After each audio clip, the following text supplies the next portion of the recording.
सांकेतिक भाषा में खबरें प्रस्तुत करेंगे। शुरुआत करते हैं सुबह की सुर्खियों के साथ। भारत फ्रांस संबंधों को मिलेगी नई उड़ान। प्रधानमंत्री नरेंद्र मोदी मार्से में करेंगे भारतीय वाणिज्य दूतावास का शुभारंभ। प्रथम विश्व युद्ध में मारे गए भारतीय सैनिकों को देंगे श्रद्धांजलि।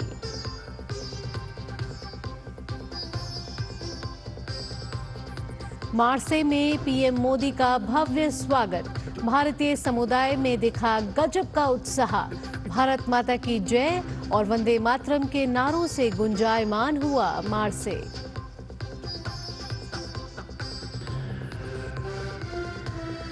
प्रधानमंत्री नरेंद्र मोदी ने भारत के स्वतंत्रता संग्राम में मार्से शहर का बताया विशेष महत्व। कहा, महान स्वतंत्रता सेनानी वीर सावरकर ने इसी शहर में दिया था साहस का परिचय। देश भर में आज मनाई जा रही है संत रविदास जयंती। संगम नगरी में माघ पूर्णिमा के मौके पर उमड़ा आस्था का हुजूम। मुख्यमंत्री योगी आदित्यनाथ कर रहे हैं निगरानी।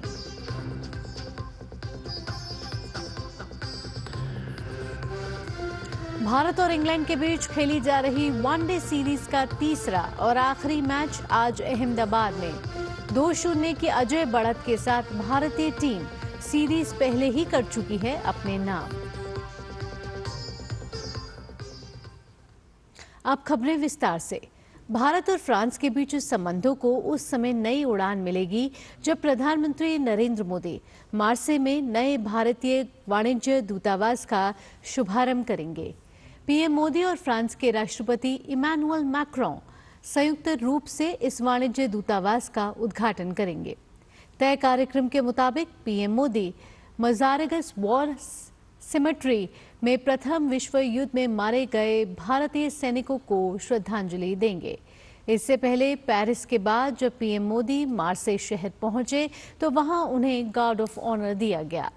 इस दौरान फ्रांस के राष्ट्रपति इमैनुअल मैक्रों भी मौजूद रहे। प्रधानमंत्री नरेंद्र मोदी ने फ्रांस के ऐतिहासिक मार्से शहर पहुंचने पर सोशल मीडिया एक्स पर जानकारी देते हुए कहा कि भारत की स्वतंत्रता की खोज में मार्से शहर का विशेष महत्व है। मार्से शहर के तट पर महान वीर सावरकर ने ब्रिटिशों की हिरासत से भागने का साहसिक प्रयास किया था। मैं मार्से के लोगों और उस समय के फ्रांसीसी कार्यकर्ताओं का भी धन्यवाद करना चाहता हूं, जिन्होंने मांग की थी कि वीर सावरकर को ब्रिटिशों को ना सौंपा जाए। प्रधानमंत्री नरेंद्र मोदी फ्रांस के मार्से में जब होटल पहुंचे तो उनका भारतीय समुदाय के लोगों ने भव्य स्वागत किया।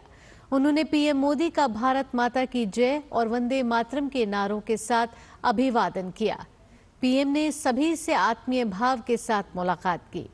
गौरतलब है कि फ्रांस में बड़ी संख्या में भारतीय समुदाय के लोग रहते हैं और वहां के विकास में अहम भागीदार भी हैं। प्रधानमंत्री नरेंद्र मोदी ने भारत फ्रांस सीईओ मंच को संबोधित किया। उन्होंने कहा कि भारत और फ्रांस केवल लोकतांत्रिक मूल्यों से ही नहीं जुड़े हैं, बल्कि दोनों की दोस्ती की नींव विश्वास, नवाचार और जन कल्याण की भावना पर आधारित है। प्रधानमंत्री नरेंद्र मोदी ने कहा कि 2047 तक देशवासियों ने भारत को विकसित देश बनाने का लक्ष्य रखा है। पीएम मोदी ने सीईओ फोरम को भारत की विकास यात्रा में शामिल होने के लिए निमंत्रित किया। पीएम ने कहा कि जब फ्रांस की टेक्नोलॉजी और भारत का टैलेंट मिलेगा तो सिर्फ व्यापारिक परिदृश्य पर ही नहीं बल्कि वैश्विक बदलाव भी होगा। प्रधानमंत्री ने कहा कि दुनिया की सबसे तेजी से बढ़ती प्रमुख अर्थव्यवस्था जल्द ही दुनिया की तीसरी सबसे बड़ी अर्थव्यवस्था बनने जा रही है।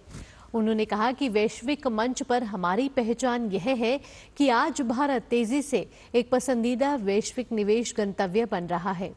उन्होंने देश में उठाए जा रहे सुधारात्मक कदमों का जिक्र करते हुए कहा कि निवेश के लिए सही समय सबसे सही समय है।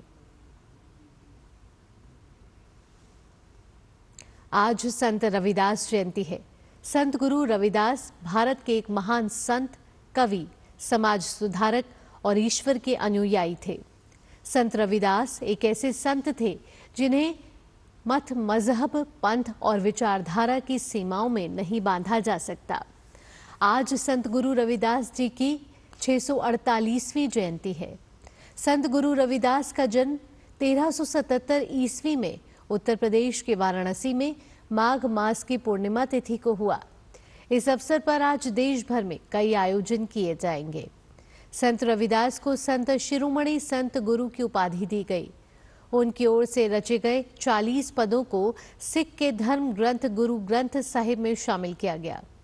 रविदास एक महान संत और कवि थे जिनका भक्ति आंदोलन में अहम योगदान था। उत्तर प्रदेश के मुख्यमंत्री योगी आदित्यनाथ ने प्रयागराज महाकुंभ में माघ पूर्णिमा के अवसर पर पवित्र स्नान करने आए सभी श्रद्धालुओं को शुभकामनाएं दी हैं। सोशल मीडिया प्लेटफॉर्म एक्स पर उन्होंने लिखा, पावन स्नान पर्व माघ पूर्णिमा की सभी श्रद्धालुओं और प्रदेशवासियों को हार्दिक बधाई।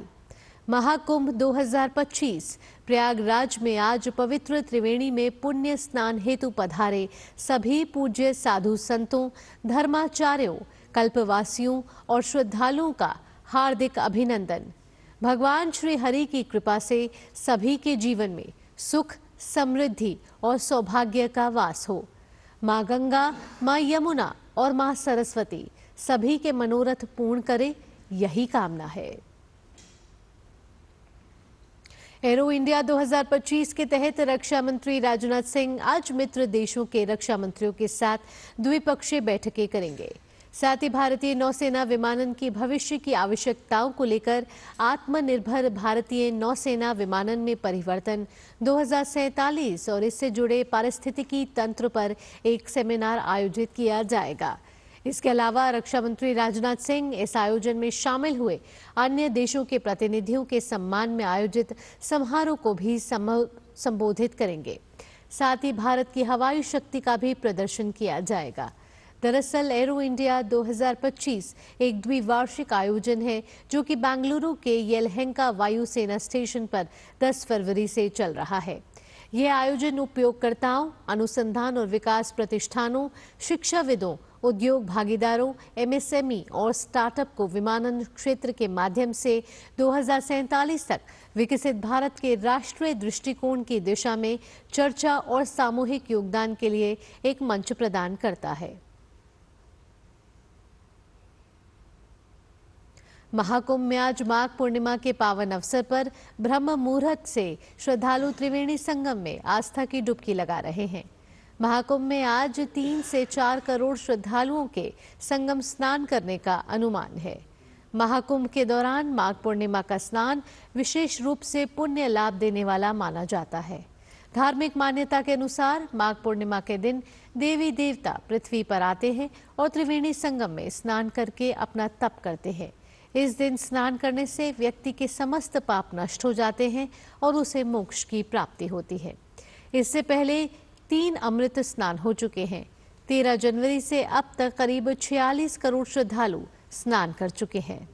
माँ गंगा, माँ यमुना और अदृश्य माँ सरस्वती के पवित्र संगम में श्रद्धा और आस्था से ओतप्रोत साधु संत, श्रद्धालु, कल्पवासी, स्नानार्थी और गृहस्थ आस्था की डुबकी लगा रहे हैं। भारत और इंग्लैंड के बीच 3 वनडे मैचों की सीरीज का आखिरी मुकाबला अहमदाबाद के नरेंद्र मोदी क्रिकेट स्टेडियम में खेला जाएगा। सीरीज में खेले गए अब तक 2 मैचों में टीम इंडिया ने शानदार जीत हासिल कर 2-0 की अजय बढ़त बना ली है। ऐसे में तीसरे वनडे में भारतीय टीम की कोशिश होगी कि वह जीत हासिल कर इंग्लैंड को क्लीन स्वीप करे। मैच दोपहर 1:30 बजे शुरू होगा।